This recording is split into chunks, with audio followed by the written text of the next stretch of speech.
d'être parmi vous. Chez Fantasy AI, notre mission est d'aider des millions de personnes à retrouver leur autonomie après une lésion neurologique. Nous développons une réadaptation de précision pilotée par l'IA, abordable et accessible. Nous sommes 2 cofondateurs et notre principale force est d'avoir fédéré une communauté collaborative qui allie des savoirs scientifiques et expérientiels. Roberto est une formation en génie biomédical et en neurosciences et je suis en santé publique. Au cœur de notre équipe, les patients, les familles et les organismes communautaires qui les desservent. Notre objectif est vraiment de répondre aux besoins des patients et de s'assurer que notre solution est alignée. Qui peut bénéficier? Une large clientèle. On va du curatif au préventif.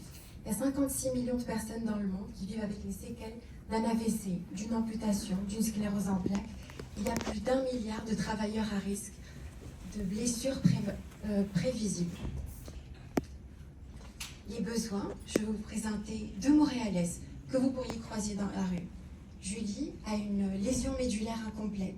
Ça veut dire qu'elle sent encore ses jambes, mais au centre de réadaptation, on vous apprend l'autonomie dans une chaise roulante. Si vous voulez de l'autonomie, il faut aller au privé et ça coûte cher. La deuxième, elle a une amputation, il faut attendre pour tout. Il y a des listes d'attente, les services sont engorgés, il n'y a personne pour répondre à nos questions et au final, chaque minute d'attente, c'est une envie d'abandonner. En plus de ça, au niveau clinique, c'est que les soins sont standardisés et ils ne répondent pas aux besoins de chaque personne. Ce que l'on propose, c'est une solution personnalisée, alimentée par l'IA, qui permet d'adapter la stimulation aux paramètres de chaque patient. Quand on accélère le traitement et que les patients voient des résultats, ils sont 50% plus engagés dans le traitement. C'est un dispositif portatif qui peut être utilisé dans le confort de son logement. Et donc on réduit les listes d'attente, on désengorge les centres de réadaptation et on coupe les coûts d'au moins 70%. Je vais vous présenter Vida. C'est 3 agents d'IA. Le premier, c'est une stimulation électrique non invasive qui va venir personnaliser la réadaptation et accélérer le traitement. Le deuxième agent va venir analyser et classifier les données pour pouvoir prédire la trajectoire de récupération et adapter le traitement. Et le troisième agent est en fait un chatbot qui va informer les patients, mais aussi créer une communauté solidaire pour eux et leurs proches aidants. On a reçu une subvention en collaboration avec le CHU Sainte-Justine pour commencer des tests précliniques avec 6 jeunes patients. Pourquoi les enfants? Parce qu'ils ont toute la vie devant eux pour apprendre à remarcher. Comment passer de 6 enfants à des millions de personnes? C'est le temps de déconstruire les préjugés sur les personnes en situation de handicap et leur capacité de consommer, qui a largement été ignorée dans les dernières années. Il y a 2,6 milliards d'argent de disponible ici au Québec. Il y en a 2,6 trillions en Europe et en Amérique du Nord et plus de 18 trilliards à travers le monde. Et on combine le marché du handicap avec celui des neuroprothèses et de la neurostimulation qui est en pleine effervescence.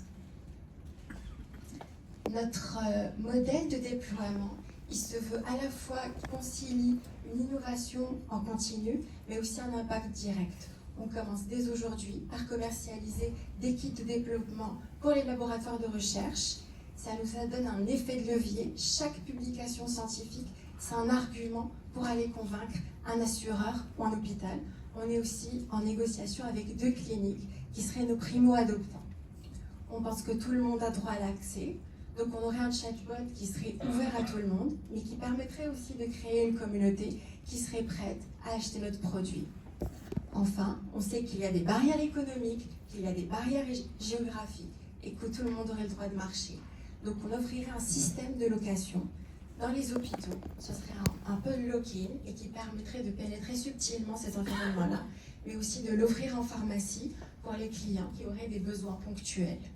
Et ça éviterait de se retrouver dans des situations de gaspillage. Et enfin, quand nous aurons toutes nos certifications réglementaires, on aura converti des primo-adoptants en ambassadeurs avec une communauté qui n'attend que d'utiliser notre produit. La concurrence, on les aime parce qu'eux aussi contribuent à la santé des gens, mais eux, ils ne s'occupent pas du prix. Ils développent des technologies en dizaines de milliers de dollars qui sont, inaccessibles et qui viennent affaiblir le système de santé.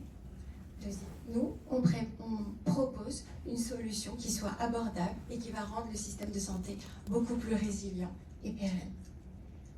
Et on utilise l'IA. Voilà, donc si vous voulez voir remarcher les gens, ça ne coûte pas très cher, ce serait un 500 000 $ pour commencer. Je vous remercie.